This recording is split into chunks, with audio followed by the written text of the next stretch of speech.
right now, no. Okay, let's try it again.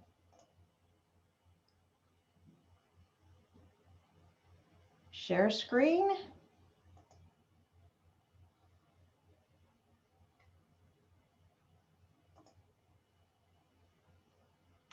Here we go. There you go. Just took a minute there. All right, yay! Yay, thank you. Thanks, Kathy. All right. Absolutely. I'm gonna go ahead and turn off my video, but everybody, I will come back in for Q&A at the end. So if you have questions throughout, please feel free to post them in the Q&A or the chat below, and we'll take them at the end. Thanks, Margie. Thank you. So, hi, everybody. I can't tell you how much I'd rather be doing this in person to see all your smiling faces. I feel like I know many of you now from the times that I've been there, and very grateful that you keep inviting me back. I hope you do again. So, for those of you who don't know me, I'm Margie Meyer, and I have been in this business probably longer than except for Marv Notif. He's probably been in the business longer than I have. Or maybe we probably started about the same time because we were both served on the board of trustees at the same time. So especially send a big hi to Marv. So I am a faculty instructor for CAI, and I have been doing that since 1995. So you can probably figure how old I am. But I love to teach, and I'm learning how to do it by webinar because it's a necessity, and hopefully by next year we'll all be back to normal. But right now, it's great to be able to impart education any way we can. And I appreciate you all sitting down in front of your computer for 2 hours and letting me try to share some of my knowledge and let me learn from you too. So as Kathy said, questions at the end, and maybe it's time to get started now. All right, so I titled this, Can't We Just All Get Along? And if you remember from back in the 90s, I think it was, when we had the riots in Los Angeles, and Rodney Stone, I think it was pulled out of his cement truck and battered. And eventually he said, why can't we all just get along? Actually, he said, can't we just get along? And that's what it is so much about working with homeowner associations. People, I guess a lot of the homeowners don't understand what it means to be in their homeowners association. Board members don't understand what it means to be a board member. So what I'm going to try to talk about today is how we can get everybody together. We're going to talk about resolving disputes, and disputes don't necessarily always mean there's going to be a conflict. And then how we can overcome apathy. After we can resolve disputes and learn how to get together, maybe we can get more people to participate in volunteering in our association. So we're going to go through 3 steps here. Step 1 is communicating, because to me, communication is the end all and the be all of everything. If we can't communicate well, we're never going to get that level of interaction, a pleasant interaction that we would like. Then we're going to talk about resolving. How can we get from people who think this is an antagonistic relationship to understanding that we're all here to make it the best we can? And then how, after we learn all that and everybody understands what they're doing, how we can excite them into getting involved and getting rid of that apathy. So our first step is communicating. I love this quotation. Courage is what it takes to stand up and speak. Courage is also what it takes to sit down and listen. And so much of the time, rather than responding immediately, we really need to listen to what that person has to say. Deborah Schmidt with Loyalty Leader, and I suggest everybody sign up for Loyalty Leader. I think it's loyaltyleader.com. She sends out great emails, newsletters about customer service. And for those of you who have heard me speak before, you know, that's a top priority for me. I think so much of what we do is basically customer service. So we need to focus in on providing that service. Poor communication is the leading cause of conflict. Solid communication skills is the remedy. And that is what we're going to talk about next. Why do we have conflict in community associations? Well, partly because of misunderstandings, partly because people understand, but they don't care, and they're not going to comply with the governing documents, and they're not going to listen to the experts. Maybe a lack of leadership and direction because the leaders in the association, the board members, are not good at communicating, or they have not been communicated to understand what they're supposed to be doing, and of lack of planning and preparation. All of this, I think you know already, are the basics for conflict. And a lot of that, in fact, I think all of it has to do with poor communications. So let's talk about what is communication. How do we communicate? Well, we talk. Why do we talk? To inform and educate, to persuade, to express feelings, to control, and to establish a relationship. So that's talking. And then we have listening. Why do we listen?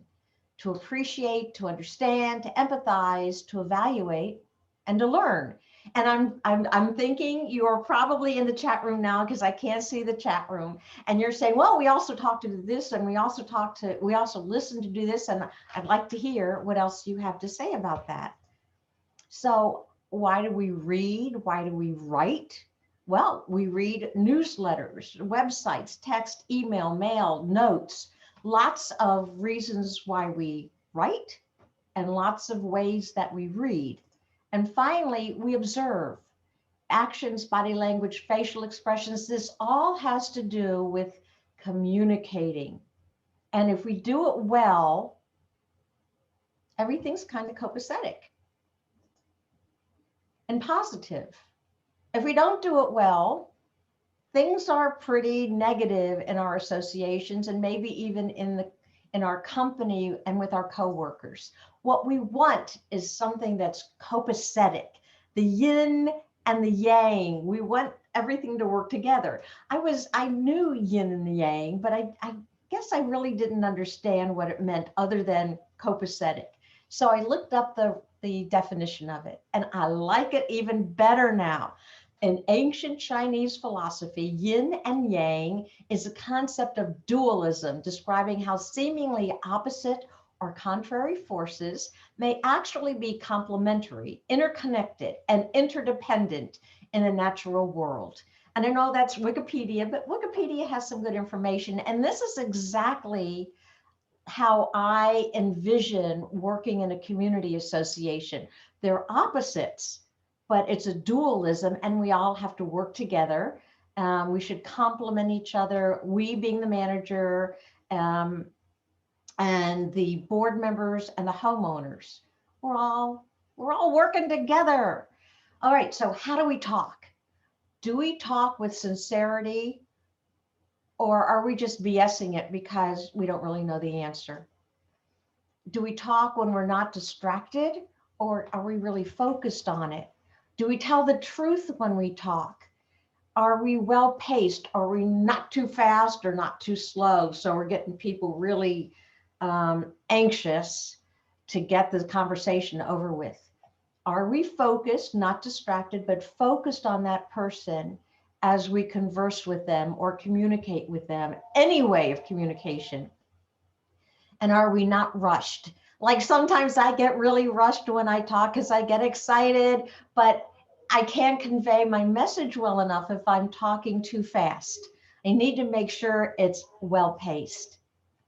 So how should we talk? I would like you to think about each one of these words. We're going to go over each one. You're going to see it some more because I think this is really the essence of communicating, whether it's listening or writing or body language, however we're doing it. I think we need to focus and think about, are we doing it this way? Are we being reasonable? Are we being respectful? Are we being courteous, civil, patient, empathetic, kind, and compassionate? My favorite 8 words in our business is trying to keep these words in the forefront and how important it is, and conveying to our board members and conveying to our homeowners. These words are important. Let's try to have the yin and the yang and use these words together. How should we listen?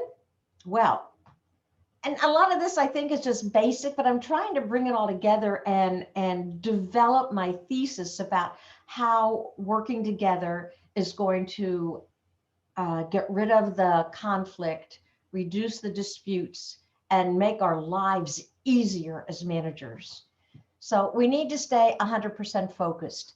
Easier said than done. So I used to be sitting at my keyboard and just typing away. And then I'd have a headset. So I'd be talking to people on the phone and my keyboard was silent, so they couldn't hear me. And then they would stop, and I think I was supposed to say something in response, but I was multitasking and doing a very bad job of it. So we need to put the keyboard away and just listen to what those people are saying. We know we're not supposed to interrupt, but sometimes it's okay to interrupt. If they're on their third iteration of saying exactly the same thing, it's time to interrupt. Say, wait, let me just understand what you're saying. Let me tell you what I think I'm hearing so we can go forward and I can help solve the problem. We should listen to the big and little issues. We may think they're little, but they wouldn't have contacted us if they didn't think they were big. The body language, you know that, it's so important.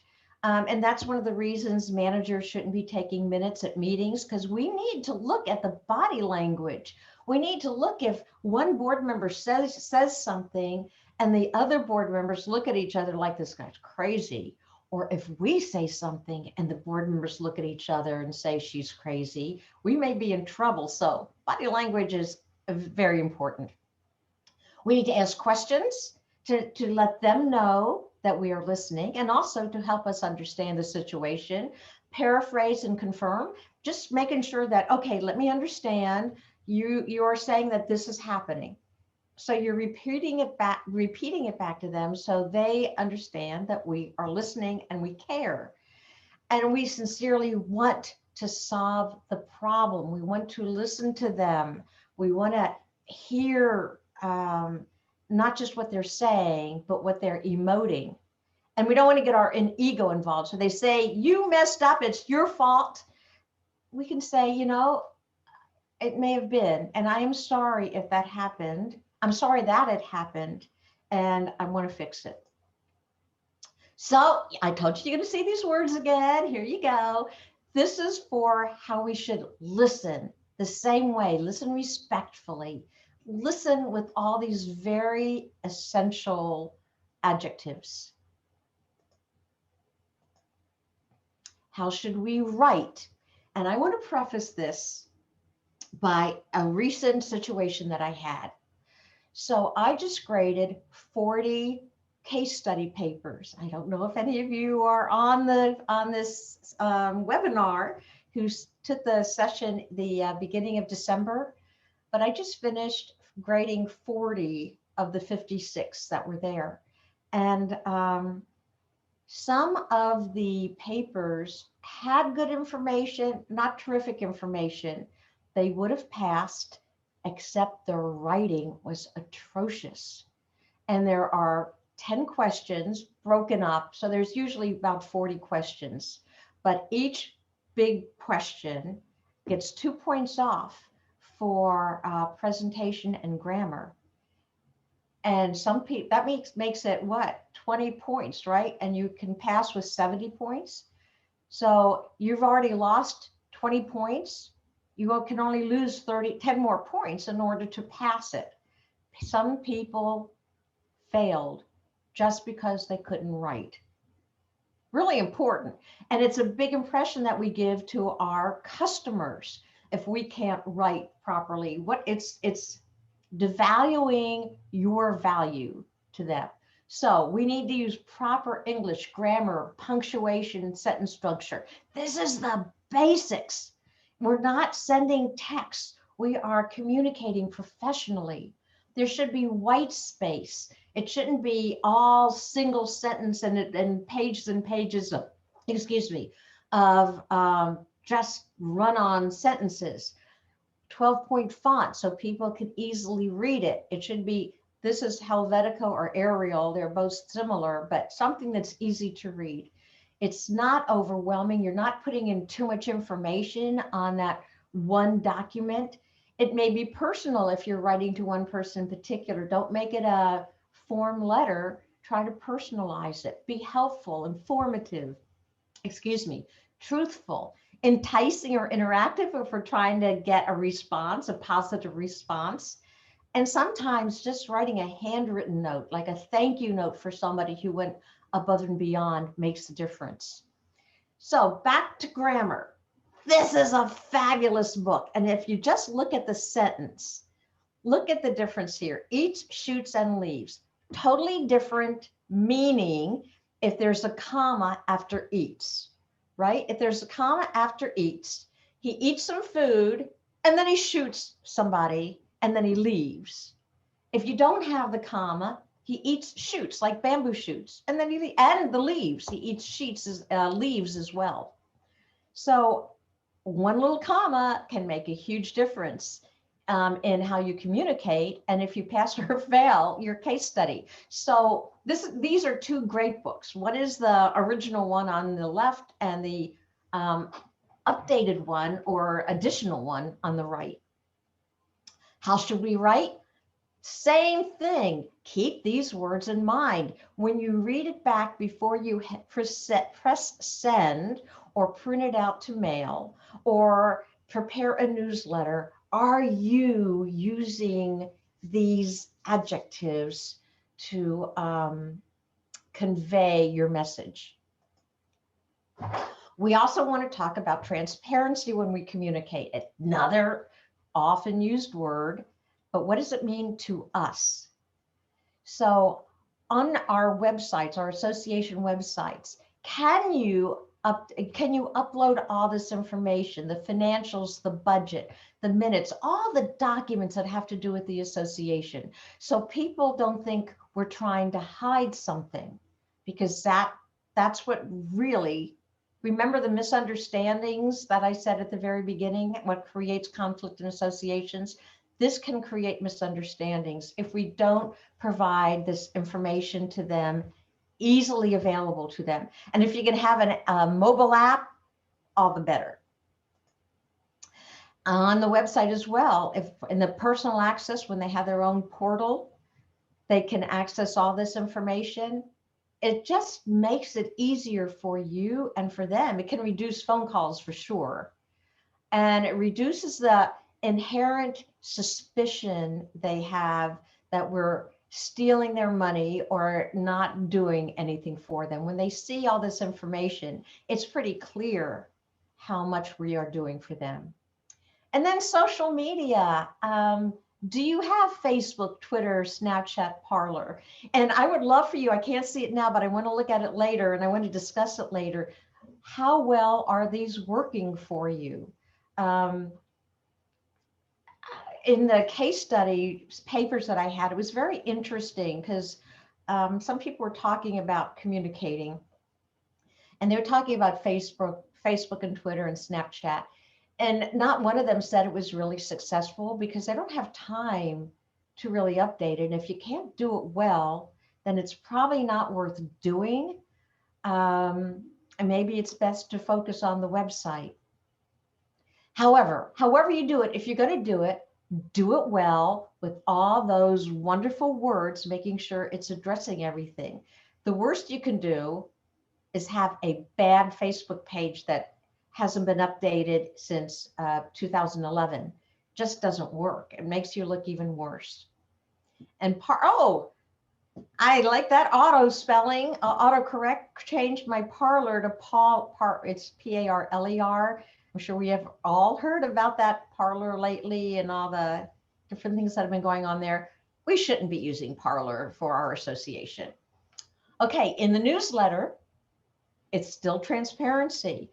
We need to include good news and bad news in all of our communications. If something bad is coming up, we need to prepare the homeowners. Like, it's going to cost 50% more to replace the roof than was scheduled on our reserve budget or our own budget. So eventually we're going to have to increase assessments or have a special assessment.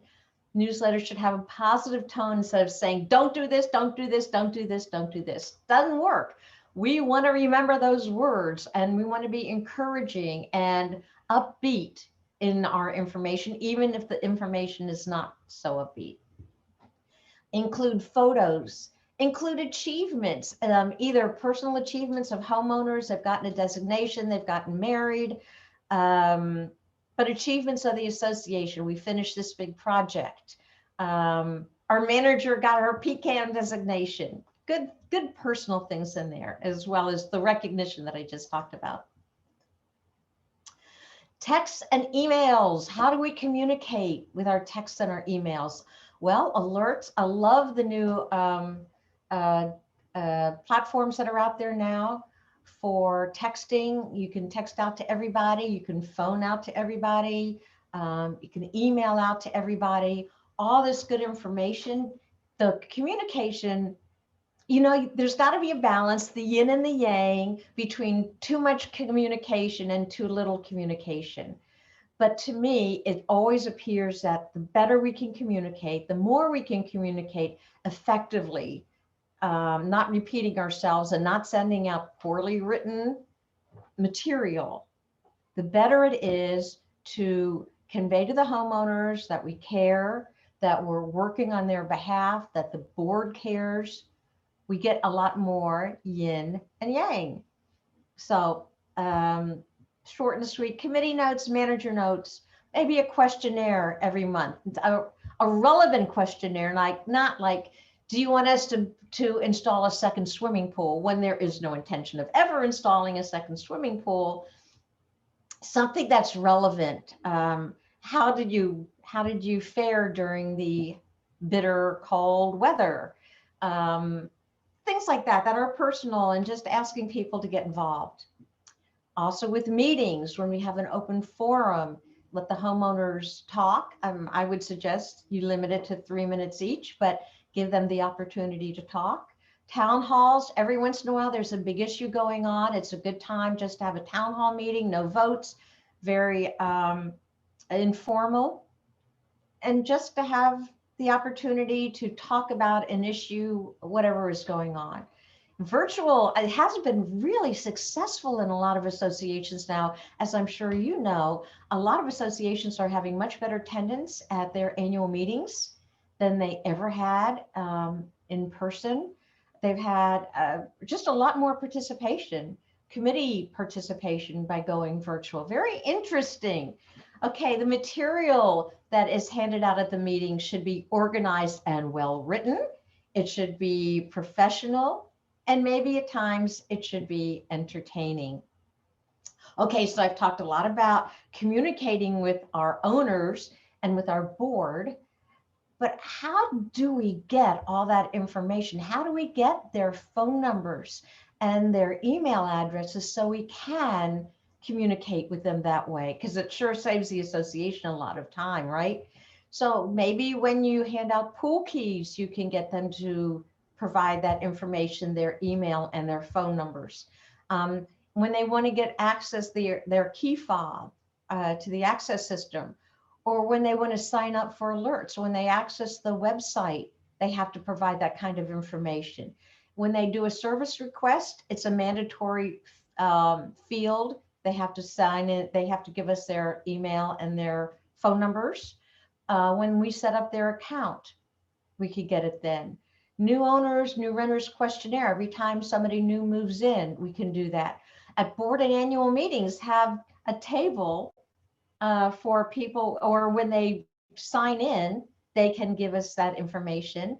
And at all social events, have committee tables available where people can sign up for the committee and they can give them their email and their phone number there. Okay, so I know you're saying that not everybody wants to give their email address, and that's okay. Maybe on the website, when they fill in the mandatory information for their email and their phone number, there's an option there not to receive email or not to receive communications via email or texts, because we want to make sure they understand they're giving us approval. Okay, so let's talk about why do we talk to board members? Well, same reason we had at the very beginning. I'm sorry, go back. To inform, to educate, to persuade, to express our feelings, to control, and to establish a relationship. So we talk to educate board members as one of the reasons why we talk to board members, and we talk to them about a whole slew of things that they need to know. Everything that's on this list. I love to defer to experts, because a lot of board members want you as the manager to tell them to prepare specs for them, or to give them an opinion on whether they can go forward on a new project or not, which needs an attorney or needs an engineer. And part of the education that we give to them is expectations and who should be doing what. And also how to read the financial reports, how we do assessment collections. Fiduciary duty is a big one, right? The role and responsibilities of the manager, of the board, of the homeowners, how that all works together, how we should conduct meetings, meeting conduct, common pitfalls, and keeping community in their community, which is the number one priority. We talk to board members also about how to be proactive in board meetings, to speak up, that it's important to collaborate, work together. It's not one board member, it's the entire board. How to communicate, how to appreciate the staff and the manager, how not to micromanage, and how to set the standard. They need to pay their assessments on time. They need to keep their yard mowed. They need to comply with all the governing documents. More education about being a leader, being the role model, working as a team, preparing and attending board meetings and annual meetings. Preparing is the key, right? We want board members who, we don't want board members who walk into a board meeting with that unopened envelope that we sent to them and labored over 2 weeks earlier to prepare them, or a week earlier to prepare them for the meeting. Part of their job, part of their duty is to prepare for the meetings by reading our manager's report. Leave their ego at the door, leave their ego at the door, and follow the advice of professionals. And all of this is what we have to teach them in their role as a board member. This is what they need to do and be. Talk to them about effective annual meetings. And to have an effective annual meeting, you need to successfully communicate year round. So when you get to the annual meeting, you're not surprising the members by saying, okay, we're going to have a special assessment, or in the notice for the special meeting or the annual meeting, you're not going to tell them that we're going to vote on a special assessment. You need to, I guess the word is inoculate them, prepare them all through the year about what's going on in their community and what that means to their pocketbook. Have a meeting notice. Make sure you comply with all the governing documents so that you have an effective annual meeting and somebody doesn't bring up the point that the notices weren't sent in time. So this is all it's all worthless because it's not valid. Anticipate and marginalize issues. So when you have some homeowners, a group of homeowners or an individual homeowner who is usually a thorn in your side, who you never hear from during the year, but at the annual meeting, they stand up and surprise you with a big issue that you didn't have anything about. Well, maybe it's worthwhile to contact that person before the meeting and say, hi, we haven't talked for a while. I'm wondering if there is anything that if there are any issues with you, and if maybe I can try to solve them now. So they don't show up at the annual meeting and you start getting this group interaction. One guy says, you didn't return my phone call. And then another person says, yeah, you didn't return mine either. And then it becomes a really unhappy meeting where perhaps you could have prevented all of that by just talking with that group or the individual ahead of time.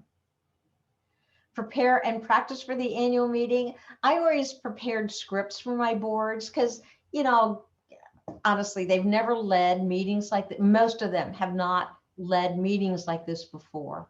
And it gives them a sense of security, and it reduces their anxiety if we give them a script to make sure they say what they're supposed to say, and they know, everybody knows what their role is and what they're supposed to be doing. And they're not going to make a big faux pas that's going to end up creating a dispute or a conflict. And we have officer and committee reports. And I always like to get those out ahead of time so that the meeting doesn't last so long. We distribute them as people sign in, or we distribute them in the notice so that it's all there ahead of time, and we don't have to take the time to do that again, unless it's a big issue going on. Achieving quorum is a big deal. I'm going to talk about that a little bit later, but we got to make sure that we comply with the governing documents by achieving quorum and having fun. So I had an association that hadn't achieved quorum, I think it was in 7 years. So I came up with an idea about, let's make it a fun meeting and not just a regular boring meeting that doesn't encourage anybody to come. So we made it a birthday party, and we sent out the notices, but they were on birthday invitations, satisfied all the requirements in the bylaws and state statute with regard to the content of the notice. And we had all of our vendors, contractors, give us door prizes, either gift cards or whatever it is. Everybody contributed a door prize. And we sent out the notices to everybody, and we sent out the proxies, and we said, you don't have to be present to win a door prize. They achieved 70% quorum. It was fabulous. So kind of think about different ways that you can make it more fun for the annual meeting. And of course, there were the snacks and the beverages, non-alcoholic. Okay, effective board meetings. We talked about effective annual meetings and how that can communicate to the owners that we are professional, we care, we're working for them. So when we talk about effective board meetings, this is educating the board members that they need to prepare and they need to participate, just not sit back and not say a thing, but they need to participate. That is their role. Ask questions, offer recommendations. The timed agenda, as we all know, can really limit the time for the meeting. We'll talk about that in the next slide. Basic parliamentary procedure. I remember that the purpose of parliamentary procedure is to move the meeting along, not to limit discussion, but to make sure that everything is addressed on the agenda and it doesn't take 3 hours to get there. Roles and expectations of the board, of the manager, and of the homeowners at board meetings. The management report is so important. Homeowner forum is important. Support the decision. So if the vote on something is 4-1, that one member needs to understand that he has to support the majority. It's not like he didn't have anything to do with it. He can put something in the minutes that says he wants to make sure everybody knows he opposed it. But once that the decision is made, it's a board decision. So the management report, I think, is essential in the communication process between managers and board members. That management report is when managers get tapped patted on the back for doing a good job. And that's because we're doing the patting. So that management report should include everything that you've accomplished since your last meeting. It should kind of track the agenda. So you have a section at the front that goes down and lists all the things that relate to what the action items are on the agenda. And then maybe a second part of the management report that talks about information. For information only, you don't have to act on it, but you can organize your management report that way. So you are giving them a whole host of information that is essential to their position as a board member. So a timed agenda can look something like this. Notice that I had it starting at noon and it's over at 1:15.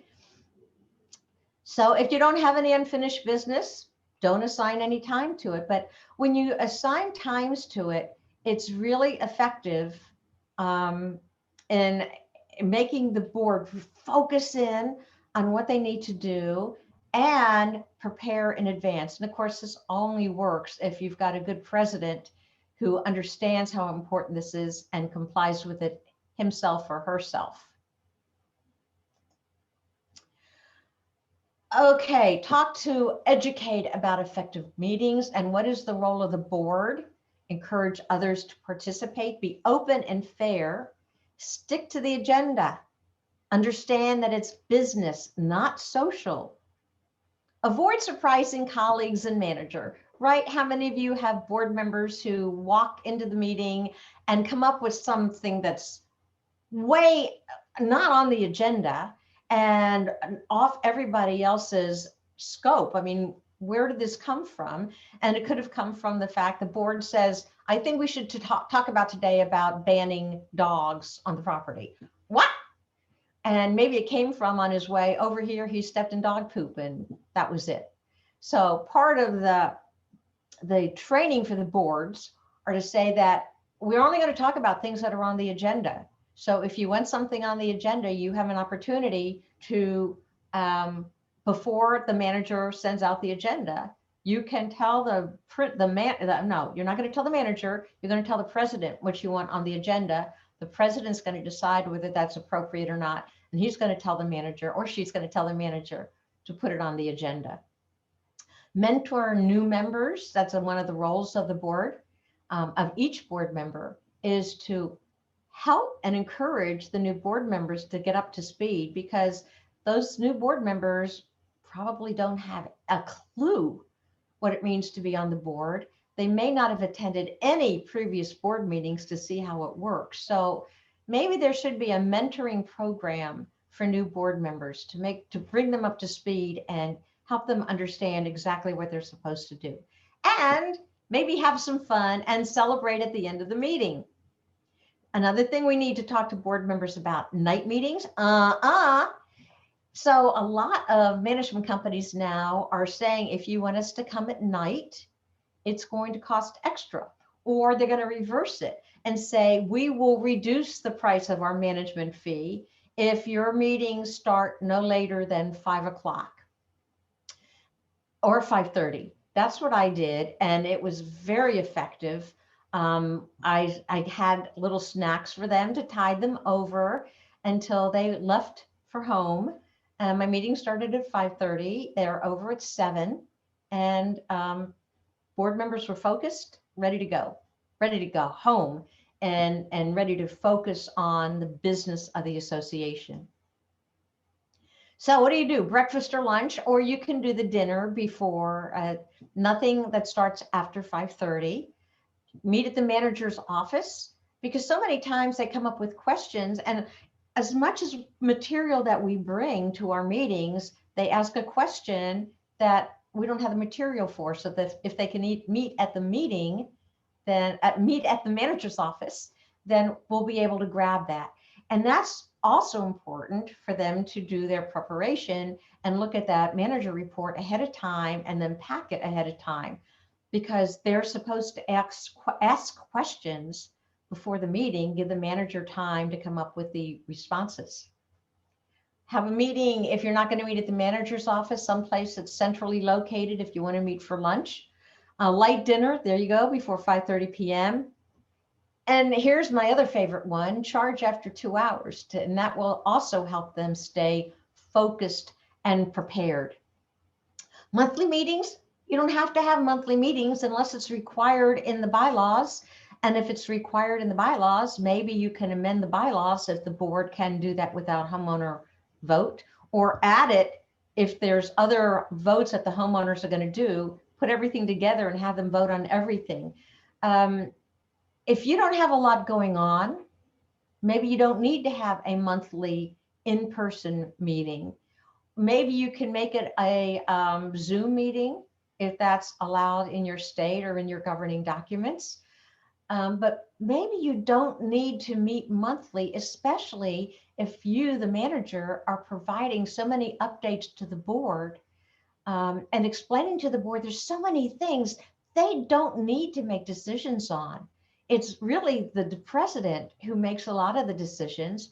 And as long as we're back to communicating, as long as the president includes the other board members in his communications, so the board members are up to date in everything, every decision that's going on, then you may persuade the board that they don't need to meet every month.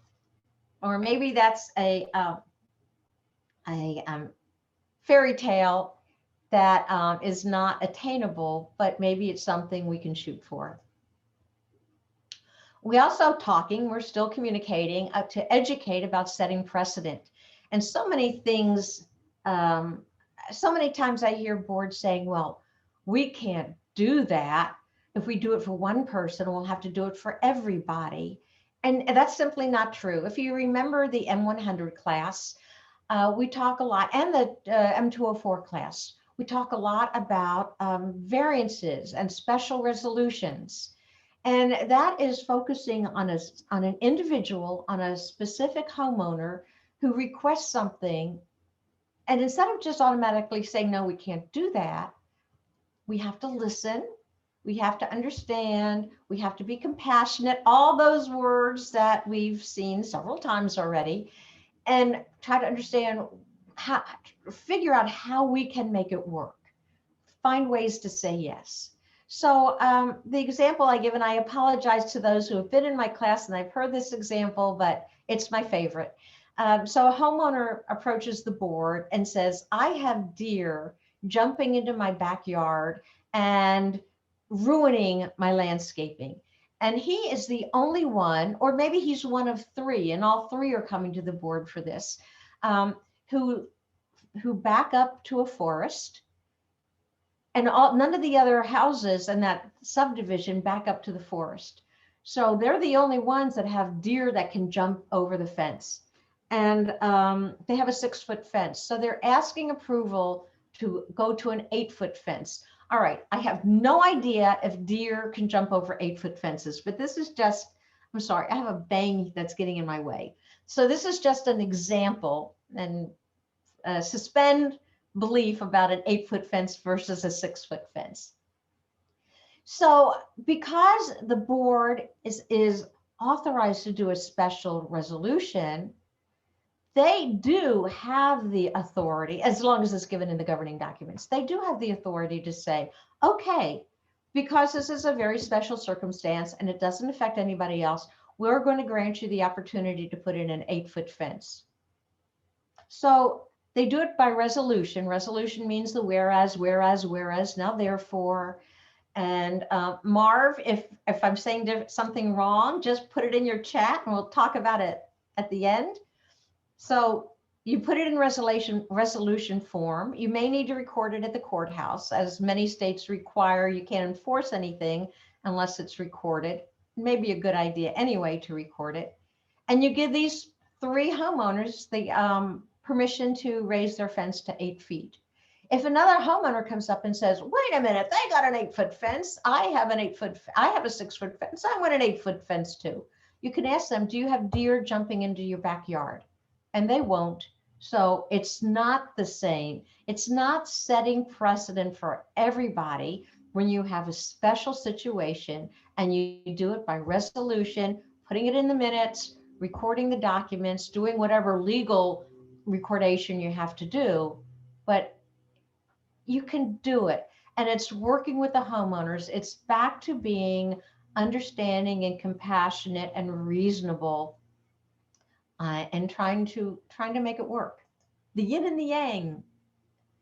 And as I said before, and I know you've seen this before 2 years ago, we have to try to find ways to say yes, not reasons to say no. Figure out how to make it work.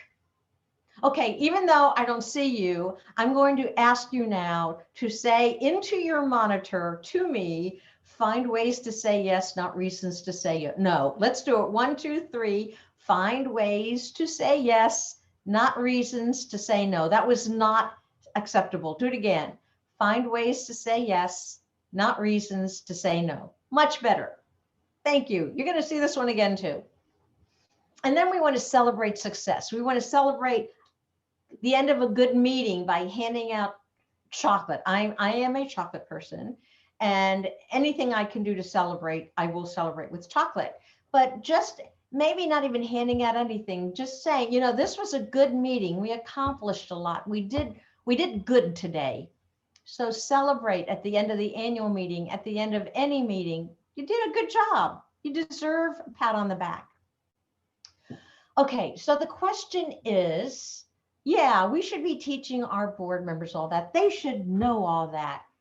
How do they know it? Well, my favorite, and you may have heard this before too, my students, is an orientation program, which I think is essential to the success of every community association. It's a board orientation program, not just for new board members, but an annual get together of all the board members to refresh the seasoned members and educate the new board member. And you can't do all at one time. It might end up being, the way I do it is I invite them over to my office. I feed them dinner and I keep them there for about 3 hours. That's a long time, right? But 3 hours is the minimum it takes. And we still don't get everything done. So we take like 15 minutes out of every board meeting to go over a different issue. All the things that we've talked about that I've listed previously, all those things boards need to know. So we do a board orientation program. On top of all the other things that I've discussed, they need to understand that the goal of board members and what we do is try to resolve conflicts by trying to address the issue and coming up with an acceptable solution. They need to understand that litigation is not inevitable, that, oh my gosh, so I do consulting work and I do expert witness testimony. And of probably the 15 cases I've had, one of them really should have gone to court. The other ones were mostly board members who would not try to compromise. They would say, it's the principle of the thing, we're not gonna do it. And it could have been resolved by that special resolution. It could have been resolved just by talking more, just by trying to reach a consensus. But the whole goal should be not to litigate, to resolve it. We should anticipate responses. Like, as I mentioned at the annual meeting, when there's a gentleman who, or a woman, somebody who always stands up and causes problem. But it's also anticipating responses about decisions that the board is going to make.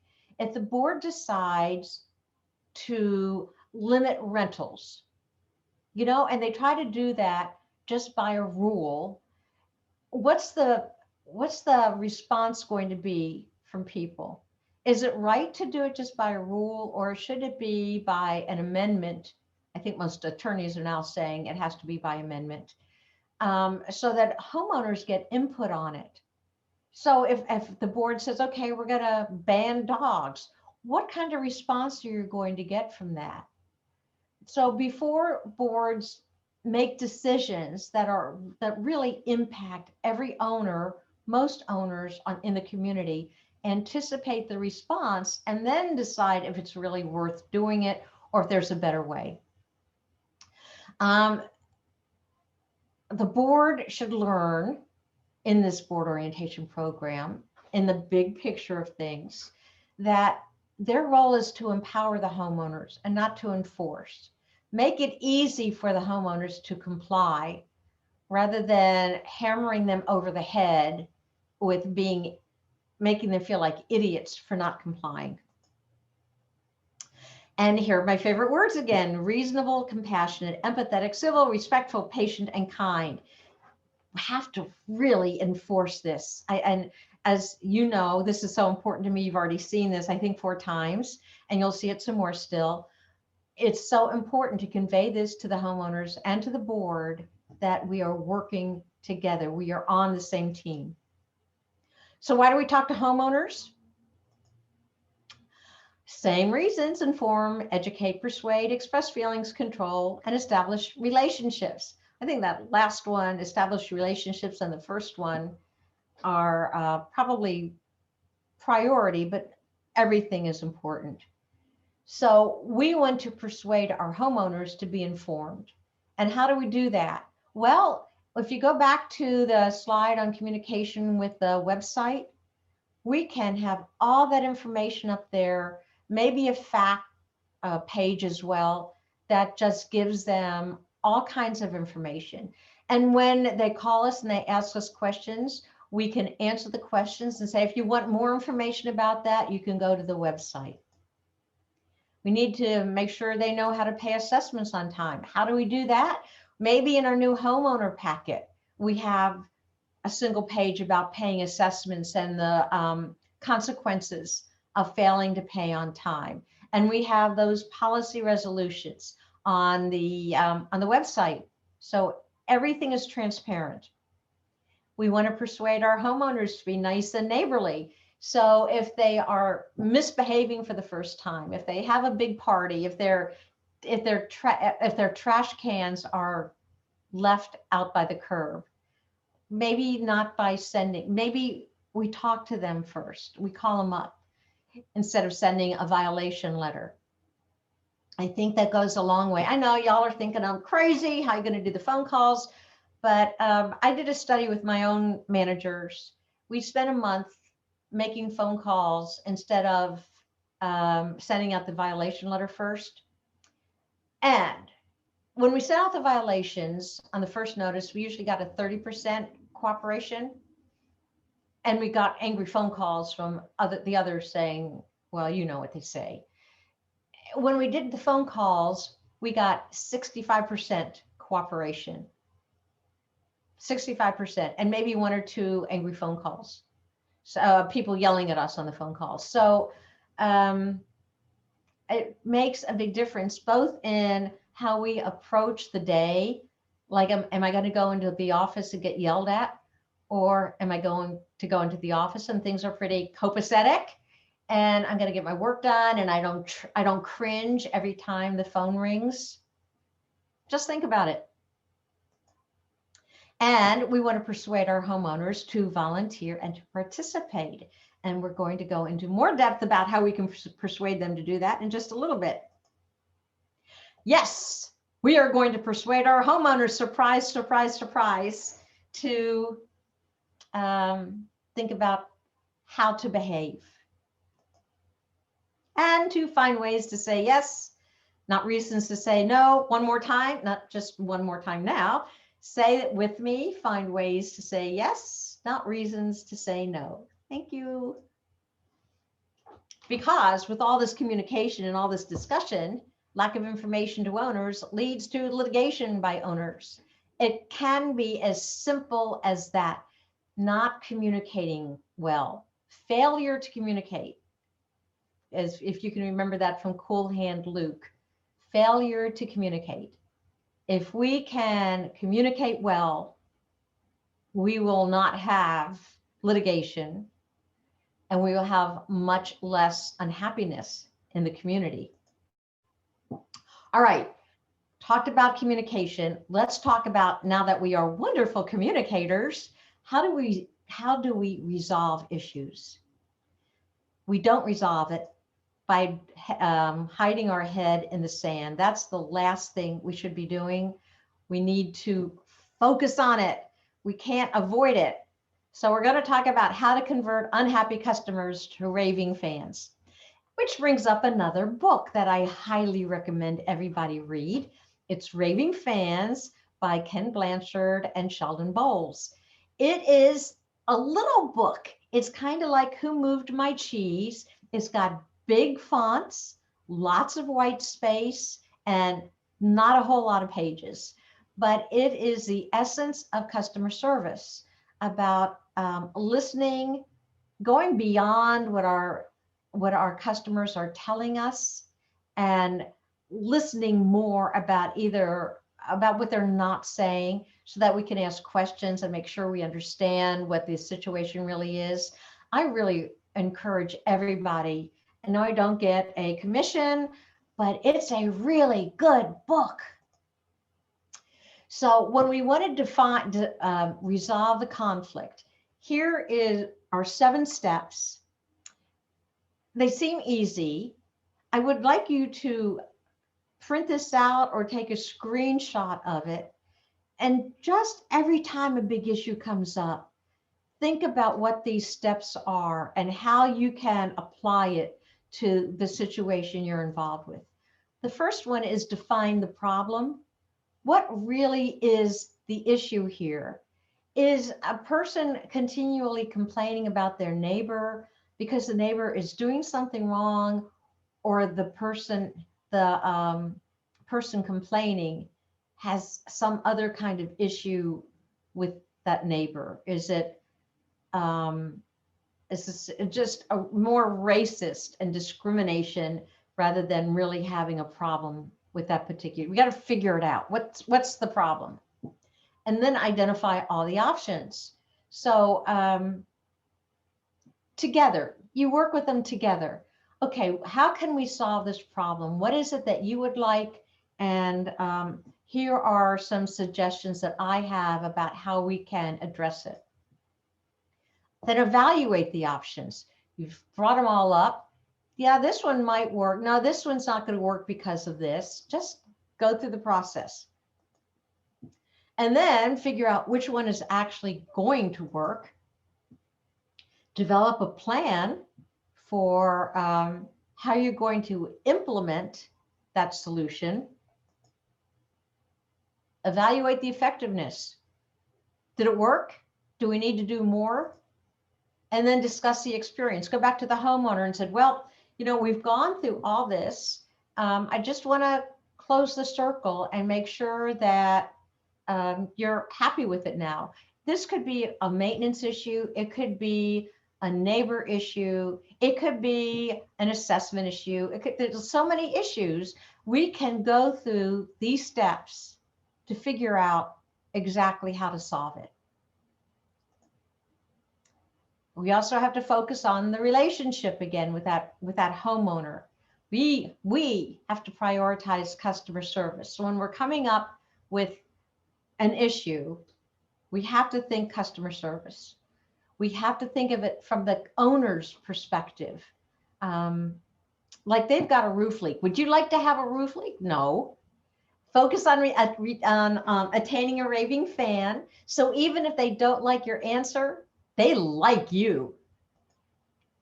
Use all the words that we've talked about before. Keep them. Maybe make a little, whatever, piece of paper. Maybe a picture of it. Put it on your screen. Tape it to your screen. Keep remembering when you're so angry because this person is yelling at you. We don't need to yell back. We are better than that. Is the customer always right? Yes or no? Is the customer always right? No. He believes he is. Treat him as if he is, because the customer is always the customer. So we have to get around telling them that they are wrong, and they still think at the end that they were right. And you know what I'm saying when I say that. They're always the customer. So we can't just say, no, you're wrong. We have to say it, couch it in better conversation, communicate it better. Because misconceptions and perceptions are reality to the customer. We've got to figure out how to break through that misconception and the perception so that they understand that we really are working for them and we are right. So there's a difference between upset customers and difficult customers, right? So an upset customer is temporarily unhappy. Something happened. They have a roof leak. They got a violation letter. Their neighbor's kids are making too much noise, whatever it is. They'll calm down with good service, and they will probably become a raving fan because they called us, we fixed it, we communicated with them, it's done.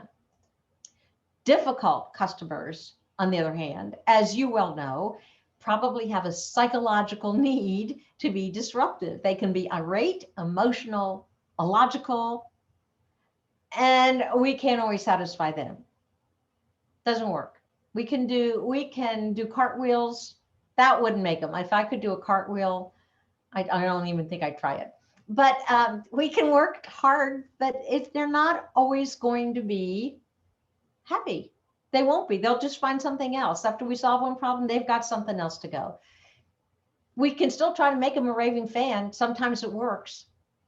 If you read the book, they'll tell you how. And sometimes it means that our coworker or a supervisor intervention can make a difference.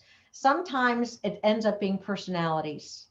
And if we can let our ego aside and ask for help from a supervisor or from a coworker, just talking to somebody else may resolve the problem for that difficult customer.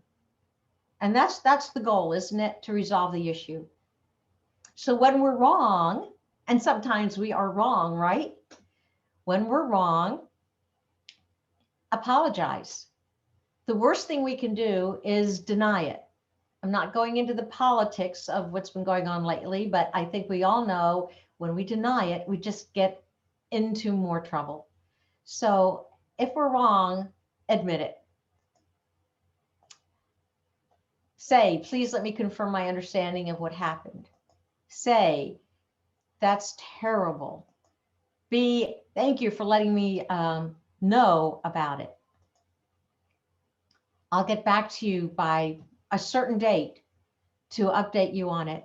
Make sure you've got that on your calendar and do not miss that date. Do it earlier if you want, but do not miss that deadline date. Say, when you say that's terrible, that's when you're really getting empathetic. Saying with the roof leak dripping into an expensive rug or anywhere, I wouldn't want to have a roof leak on my personal property. I am so sorry it's happening. I understand how unhappy you are.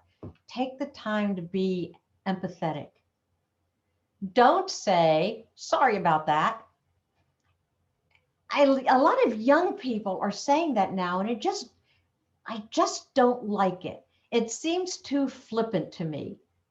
Say, I'm so sorry this is happening to you, but don't say sorry about that. Maybe it's just older people that don't like it, but we don't like it. Don't blame it on your assistant. Don't blame another team member or the department. Take ownership of it. Say, I will find out what happened and I'll get back to you. Don't blame people. Don't say I only work here. And don't use the word failed, mistake, or wrong, because that just exacerbates the issue. It angers the homeowner even more because we said it was a mistake. You could say I messed up. It's more gentle, I guess. So when we're wrong, be proactive. If we did it and nobody else knows about it yet, we need to fess up immediately before a homeowner tells the board member or before the homeowner knows about it. So we immediately talk to the board and to the supervisor. We immediately contact the owner and tell them what happened. We monitor the corrective action. At 30 days, we follow up just to make sure it's been fixed. We need to go the extra mile for exceptional customer service when we've made a mistake. We need to fix it right, and get a raving fan. And we can also say when somebody calls up, when they have a problem and you've worked through it with them, I'm very glad we were able to work together to resolve this problem. Thank you very much for bringing it to my attention. Is there anything else I can do for you today? Now, so many people just want to forget that last sentence because they are praying, fingers crossed, that the homeowner won't come up with something else. But this is really going the extra mile for customer service. You have fixed something. You want to make sure there's nothing else that needs to be fixed. Is there anything else I can do for you today? So how do we get to yes? We want to de-escalate the tension. So we can say, I'm sorry this is happening to you. Help me understand. Acknowledge the emotions. I understand why you would be upset. I would be upset too if that happened to me.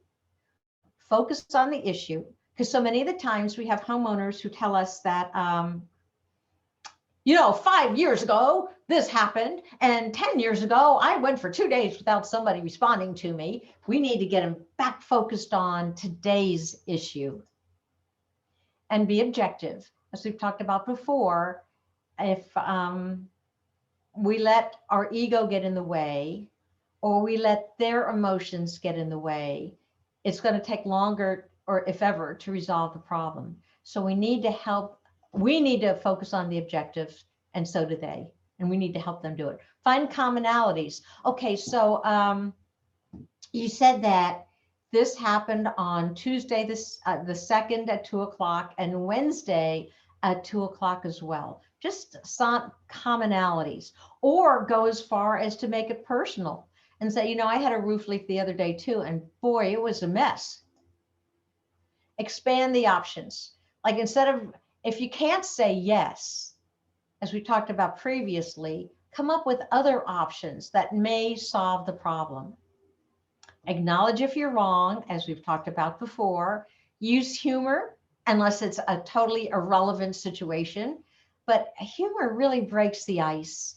And we can, if we can get to make it person to person, making it personal by using humor, our shoulders, the anxiety in our shoulders and in the other person's shoulders are going to go down. We're both going to feel more relaxed, and both maybe come up with better solutions that way.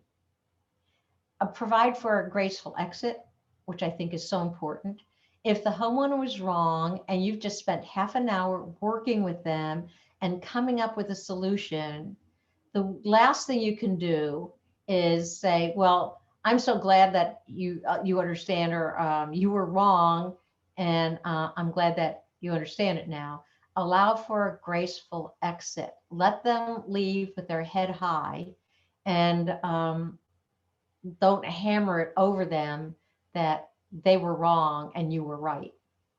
And finally, thank them. As I said before, and as you will learn in Raving Fans, we can't fix it if we don't know it's broke. So we are very glad for the customers to call us up and tell us there's a problem, because they're giving us the opportunity to convert them to a raving fan. So rather than stewing about it and telling their neighbors about it, and maybe telling their friends and their coworkers about it, who may live in other communities that we manage, or who may be on the board considering hiring us, we're thanking them to bring it to our attention and giving us the opportunity to fix it before any of the other communications happened. Okay, when we get to yes, other ideas, don't say I can't do it. When they say, I want you to waive on my late charges for the previous year, say, let me think about this and come back. What I can do is this. Don't say it's not a problem. It's, again, maybe it's an older person thing, but it often means that it's not important to them. And even though we're not meaning that when we say it's not a problem, I can fix it. To them, all they're hearing is it's not a problem. So don't say it's not a problem.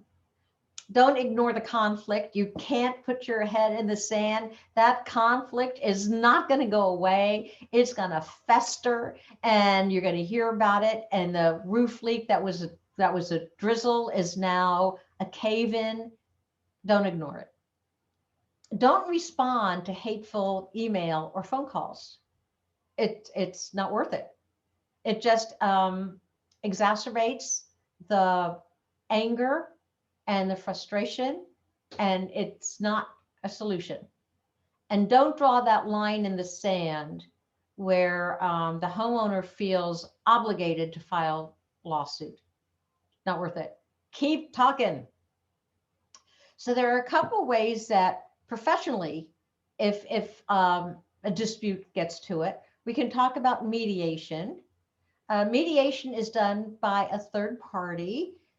If you go to like AAA, American Arbitration Association, or some of the other organizations, you may get a mediator who doesn't know anything about homeowner associations, which can be a detriment.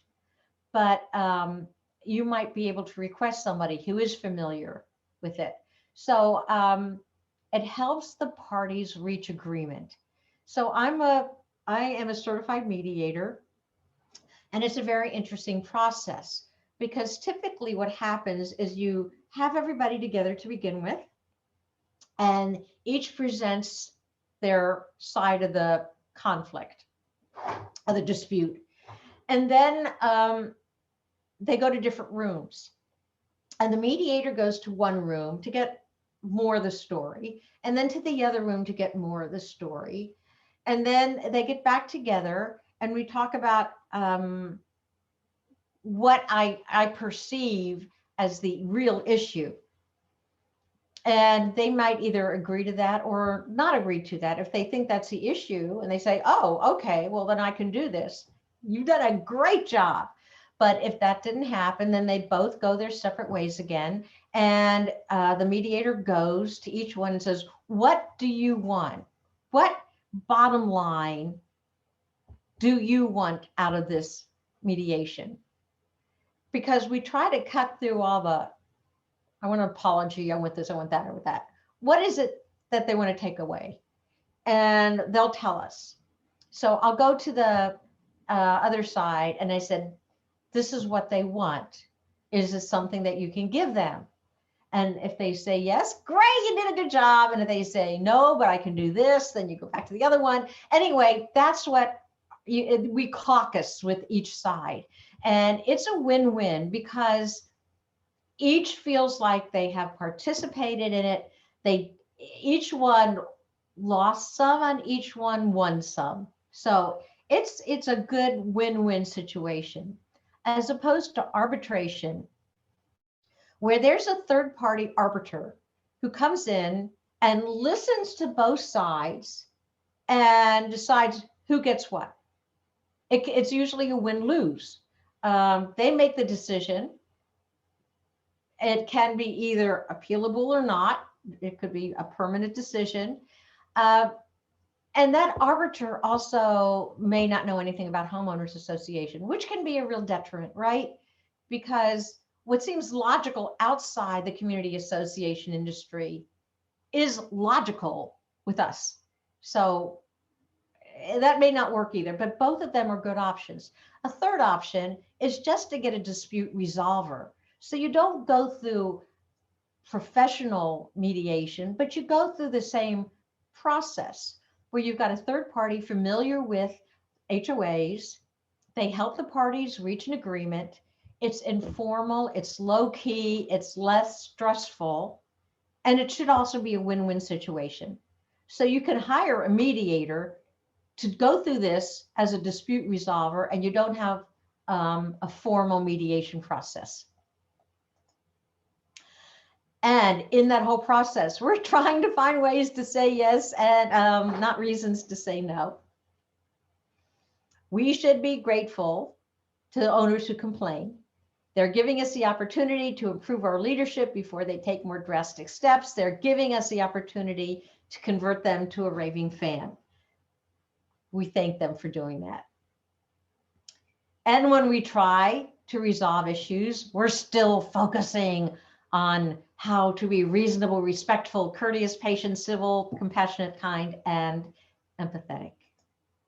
All right, so we've laid the groundwork. We've talked about how we can improve communications, how we can resolve conflicts and disputes.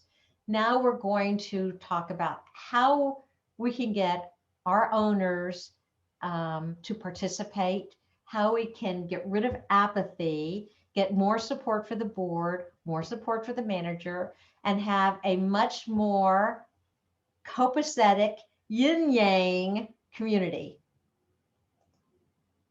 We want to excite the residents into getting involved. How do we do that? Well, let's offer exciting opportunities. First of all, we want to recruit volunteers, right? There are good ways and there are bad ways to recruit volunteers. Here are some good ways. We expect the announcements. We put out notices and newsletters and emails and whatever that we need a volunteer.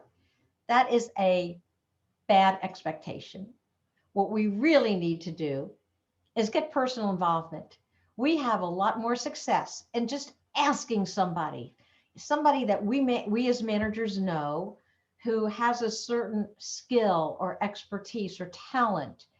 When we ask them, or if a board member asks them, we have a much better, much more luck getting them to say yes. Okay, misconception number 2, we are recruiting them for life. So a volunteer is not going to volunteer, or homeowner's not going to volunteer because they worry about a long-term commitment. They're going to have to do this as long as they're in the community. They're going to burn out, or they're going to move away. They just don't want to do it. So instead, offer short-term projects. Make it an ad hoc committee, or just a short-term committee focusing on one issue. And when they've accomplished it, the committee is disbanded. So it's an opportunity to catch the vision from a passionate leader, which means that they're working on a committee for one thing, but they really get into it. And maybe we can get them to get more involved on the board or on other committees. And so they can become a passionate leader. And then they can mentor future passionate driven team.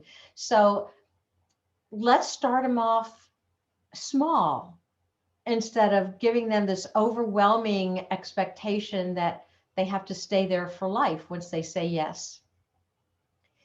And another one is don't let volunteers sit on their laurels. Don't let them enjoy what they've done, what they're accomplished. They're really into a committee. They're doing well on that committee. They're feeling a sense of accomplishment.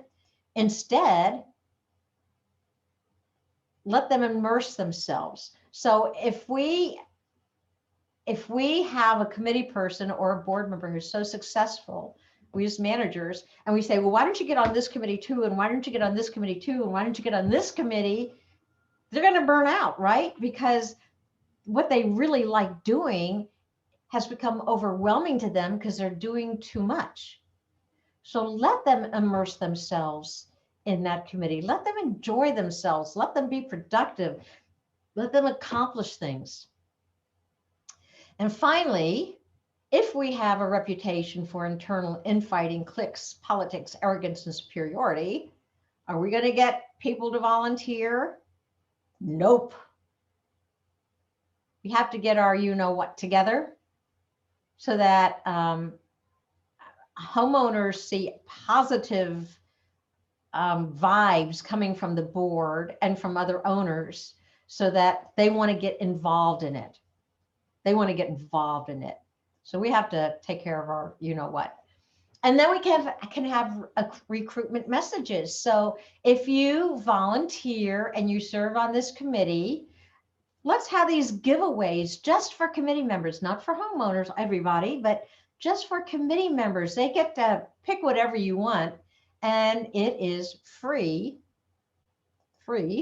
if you are on the committee, if you serve on the committee.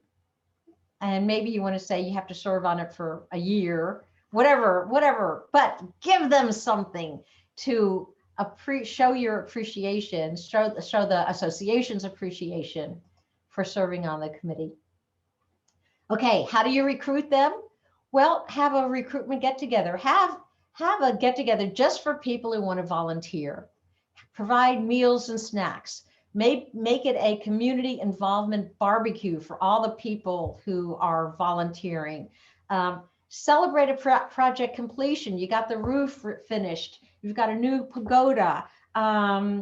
Whatever it is that your association's working on and you finished it, have a celebration and honor the recruiters. Have a welcome committee. So that's such a good time to capture the excitement, isn't it?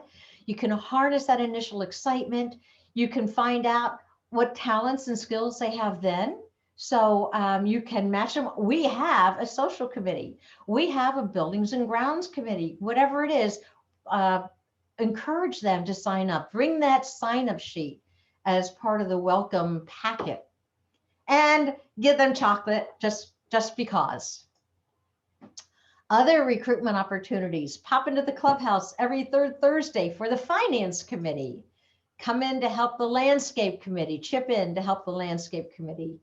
Love your association. Join the social committee. These are things that you hand out if you have a single or two entryways into your communities. Somebody from one of the committees stands and gives these out as people leave or return during the day. And have shout outs. Shout out in the newsletter, shout out in any communication that you've got, thanking a particular volunteer or a committee for the wonderful work that they've done.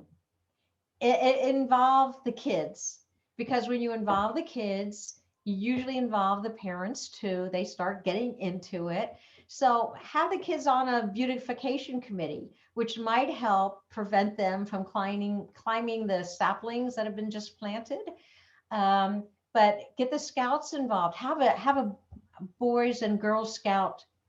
I don't know what it's called. Have them in your chapter. Have them have a chapter in your community. Do a conservation program. Help them understand how to take care. Get the kids involved in taking care of a particular garden or something that has to do with conservation, but get the kids involved. It's a great way to eventually get the parents involved as well. Send out postcards. Yep, sometimes you got to spend the money, but postcards are cheaper than sending out mail. And you can't put a whole lot in it, so it's something very specific to get out for the committee meeting or get for the social function, social event.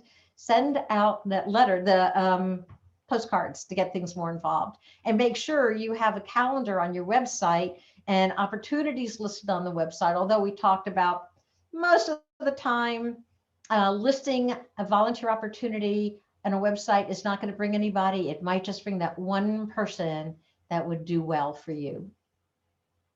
Menu of kudos. So how do we keep volunteers happy so that they stick around instead of just saying, this is not worth it to me, I'm out of here? Well, let the chairperson recognize the members and not take all the credit for the work of that committee. Board acknowledges, the board of directors acknowledges the committee in the minutes for all the work that's been done and the individuals in the committee. The board accepts the committee's recommendations. That is super important. So you get a committee together and you want them to come up with recommendations for new landscape. They come up with this great recommendation that costs like $500,000 and the board says, you're crazy. No, the best way to do that, as you all know, is to create a charter for each committee. that says what the responsibilities are, who serves on it, when they meet, who leads it, and what their limitations are. So if the goal is to come up with a plan, tell them that the budget is $200,000. So the committee understands what their limitations are, and when they come back with a recommendation, the board can accept it. It's like, we want native plants, we want low maintenance plants. All that has to be in the charter so that the committee comes back with the right recommendations and are appreciated for what they've done. Give credit where credit is due. If it's one particular chairman or one particular committee member or one particular board member, acknowledge what they've done in the newsletters and all those other places we talked about previously. Do a volunteer spotlight in the newsletter, on the website, however you communicate. Acknowledge them in the minutes, in the mail. There's newsletter website again. Make a YouTube video. I saw in one community, they had a member who was like 85 years old. He served on the board or on committees, not on the board, on committees for like 40 years. And they did a YouTube video thanking him for his service. I thought that was great. Do a committee year in review. And it's a good time to do that at the annual meeting, or upload it to the website. Upload videos. Videos are so easy to do now. Have brick pavers. If you've got a clubhouse or a sidewalk, make pavers alongside the sidewalk, honoring volunteers who have done such a great job. And then have a volunteer appreciation family lunch, dinner, or picnic gathering. More things that you can do to make your volunteers feel appreciated. A mayoral proclamation, a volunteer of the year, handwritten thank you notes from the board president to the committee people, from the manager to the board members. Gift cards from suppliers and contractors. Manager or the chair attend a committee meeting to thank them personally for the work that they've done. Have a scrapbook of all the accomplishments. Have reserved seating for special acknowledged or recognized committee member. Do a This Is Your Life, like I talked about before, and the YouTube. Snacks and beverages at meetings, so the association can provide the snacks and beverages.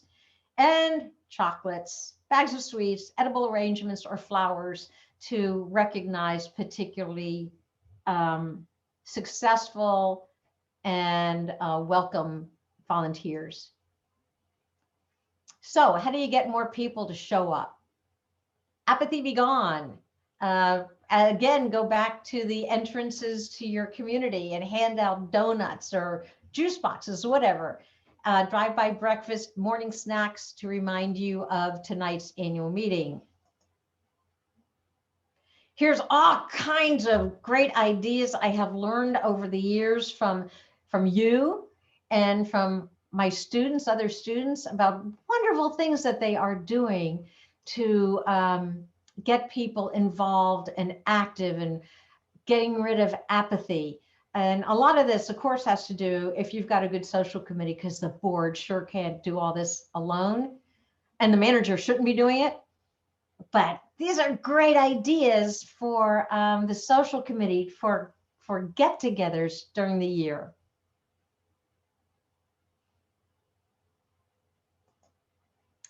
Okay, we talked about having those fun annual meetings before, about making it a birthday party and having providing beverages. My management company, I would provide beverages and the sandwiches and snacks and all, just as a little thank you to the community for having us. But make it fun.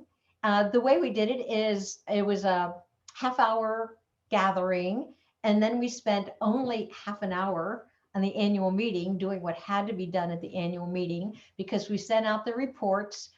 And even though in the bylaws it says you have to do committee reports, so the committee people would stand up and just say, I've sent the report. Is there any are there any questions about it? So it lasted 30 minutes. We had the election, and then we went back to partying again. And we did the prizes for all the door prizes, and it really worked out great. And of course, the other thing you can do is have an exciting presenter give a little speech at the meeting. Okay, enough of that. All right, so Winston Churchill said, "Courage is what it takes to stand up and speak.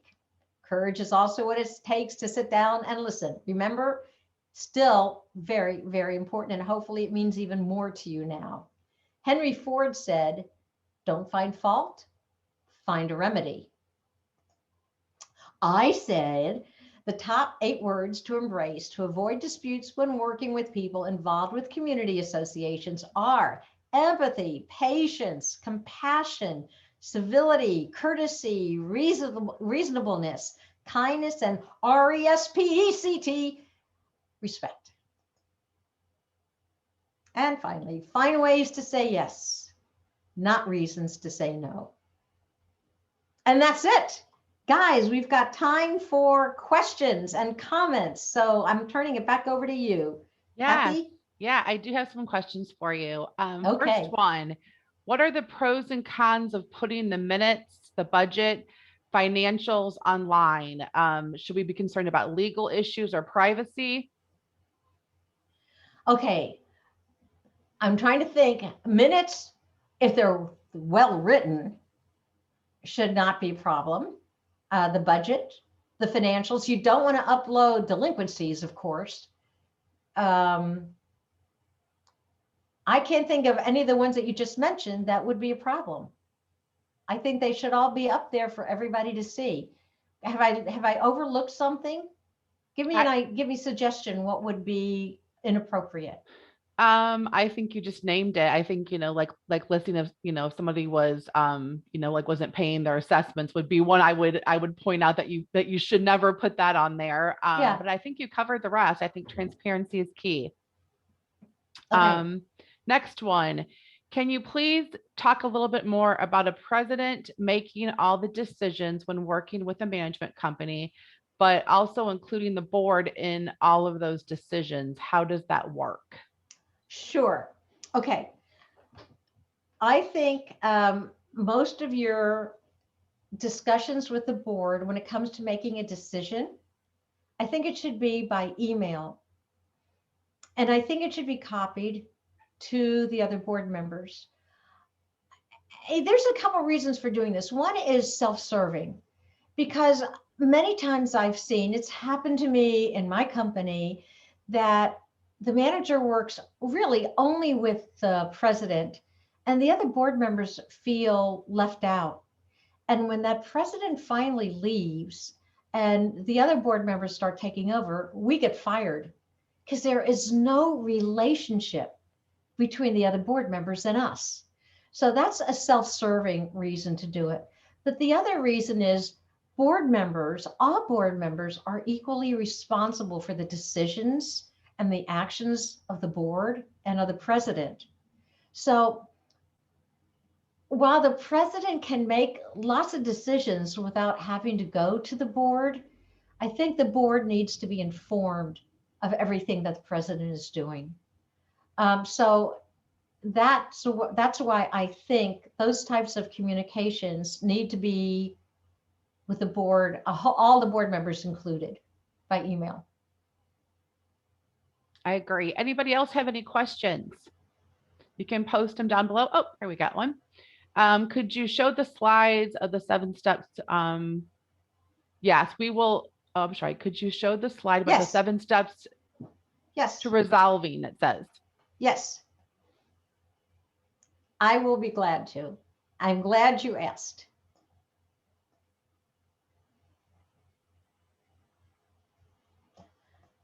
We also have another question too. When you tell me when you're ready. You can ask me. I'll do it while we're doing this. Okay. What kind of decisions does a president make without the board, if any? You give me. You tell me.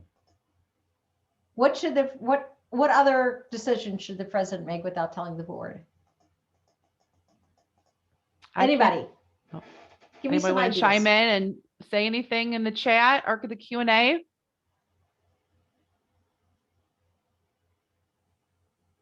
I'm thinking None. Someone said none. I was thinking That's the what same I was thing. going to say too, but I wanted to, yes.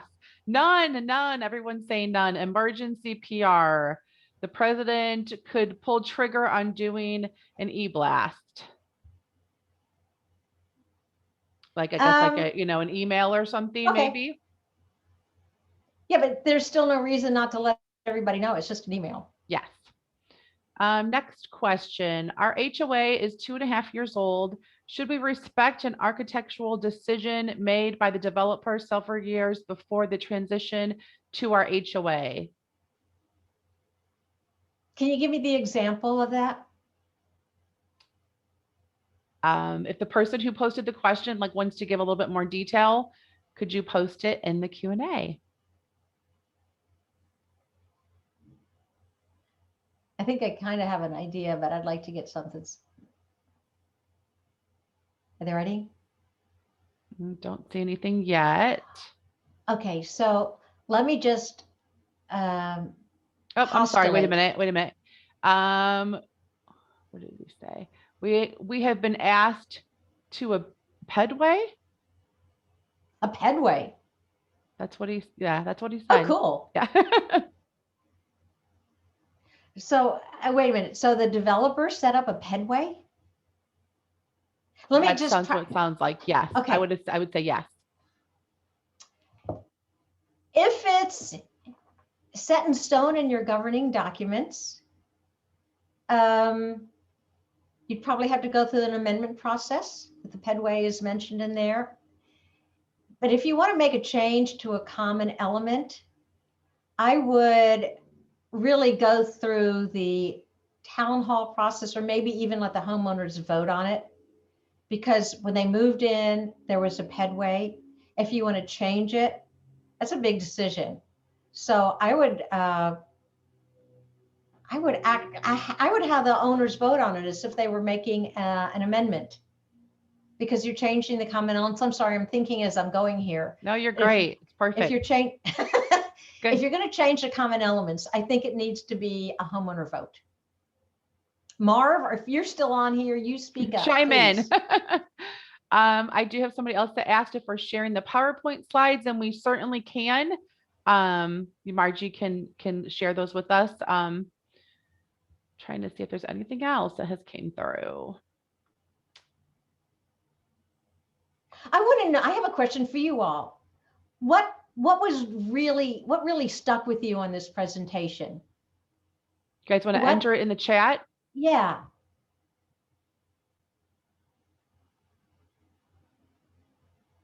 Don't be shy, everybody. Most? Come on, I mean, this is really shy. important. Find a way to say yes. Find a way to say yes. Okay. I like that one too. Love the verbiage for what words to use. Yay.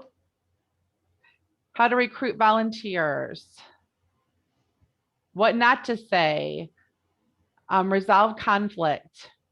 The quotes about communication. Oh, they're coming in too fast. Quotes about communication are all great messages. The resolution processes, tips on writing, what to review in your writing before sending, ideas to celebrate easy stuff. I love the idea of making meetings more fun rather than just a boring, dry meeting. How to honor volunteers, establishing relationships. Yeah, lots of good stuff. Chocolate. I love that one. All bold. Night meetings, LOL. Yeah, lots of good ones. I love all this. Just an FYI, I just made a plaque for a board member who served 14 years. That's amazing. Good for you. That's great. At every annual meeting, I'll tell you, at every annual meeting, I had certificates, me as the owner of the company, and I would go to all the annual meetings. I had certificates made of certificates of appreciation for each board member. And I had a board member who had served for probably 30 years, long before I had taken over. And he just beamed every year. I think he plastered a wall in his home with these certificates. And it wasn't framed or anything, but it was in a nice folder, a very professional folder. And I loved giving it to everybody, to most people. Sometimes I had a Cheshire grin on my face when I gave it to a really awful board member who hated me. But gave it to everybody, and then I got the homeowners to stand up and applaud, and it was a great way to end an annual meeting. Got a few more. What is a respectful way to get a management company to use proper English? I always seem to find a few typos. I wish I had the answer to that. I I was got a thinking the letter same from thing. Chrysler one year. I don't know why I got it, but I got a letter from Chrysler, and it had to have been a draft. It had so many bad spellings and grammar and everything. I couldn't help myself. I took my red pen, I circled all the errors, and I mailed it back to him. Um, it's just, is this, if it's a manager, you know, this is what I would do, but this is what I would do. I would talk to the manager and say, I really like how you're writing, and I really appreciate all the information that you're giving us. Just a concern sometimes about some simple misspellings and grammatical errors. I know you're in a rush, and that's probably why you're overlooking it, but may I suggest that you use spell check? I think it would be more professional of you to come That's up with good. all the material that's doesn't have the errors. It's good. Yeah. Got another one. Any other ideas on how to remain calm while being yelled at by the owners? Have several condo communities that always seem angry. Sorry to hear that. How to remain calm. I tune out part of it, frankly. I tune it out. I think about what is it that they're angry about, and how can I discuss that part of it without yelling back, because it's so hard sometimes not to take it personal. That's the hardest part, because we try so hard every day, every hour, to do what's right, and some of these homeowners just don't get it. Another thing you might suggest is do a one-on-one with a homeowner, even if it's two or three that are doing it all the time. Don't get the three of them together because they feed off each other. Does not Do it have one an on one. audience. Yeah, I Yeah, agree. do it one Taking on a one. taking a deep breath always helps too, at least for me. Yeah. Beforehand. Many Think about board your cat. Think about chocolate. or your dog. Yes, chocolate. That's always good. How many boards are top down? Oh, I'm sorry. Many boards are top down decision makers. How do you encourage bottom up? Through the board orientation process. And sometimes that means taking the president out to lunch and just saying, I want to talk about some things that I've learned to make your association more productive. I just wanted to pass them by you. And in the board orientation program, which, God, I can't urge everybody enough to do that orientation program. Really focus on that in the program. Um, and maybe, remember I said you can't get it all done in 3 hours or 2.5 hours, because that's a long time.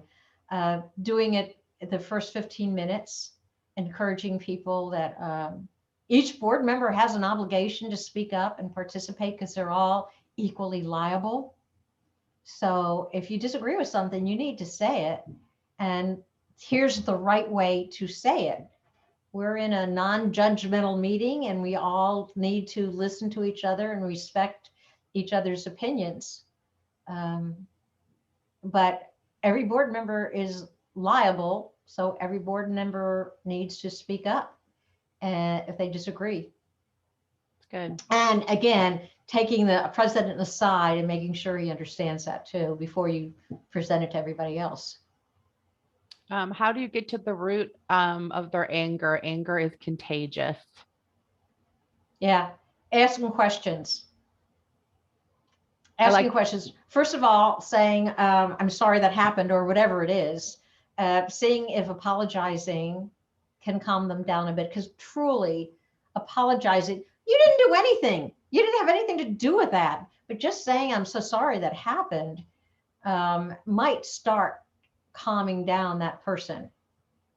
that's good. Um, that can help because, and then you go back to say, as I had in one of my screens, I am here to help you. Really, let's talk because I'm here to help you, and I promise we're not going to get off the phone. Can you say that? Well, you can say it. I promise we're not going to get off the phone until we can solve it, as long as we can talk cordially. Got a comment. Love this presentation. No particular standout, but new and confirming information all along the way. Thank you. Yes. I think that's all the questions we have. So once again, Margie, you did an amazing job. Thank you for everything that you do for CEI. We really appreciate you. Thanks for being here and doing this for us today. I appreciate your inviting me, and thank you all for being such great listeners. Listeners, you're good listeners. Active listeners, love it. Yeah, Yes. right. Yes. Hope to see you again soon. Yes, I also wanted to just remind everybody that our next webinar will be our legal roundtable, and that will be on April the 7th, same time, same place, right here. We have 3 fantastic attorneys that will be talking. We also have a representation, a rep from HUD coming to talk to. So we're really excited Great. about that. So we hope to see you guys then. You can sign up right now if you'd like at CEIheartland.com/events. We'd love to see you next month. Thank you guys, and we'll see you next time. Thank you Bye, all. everybody. Have a great Bye. day.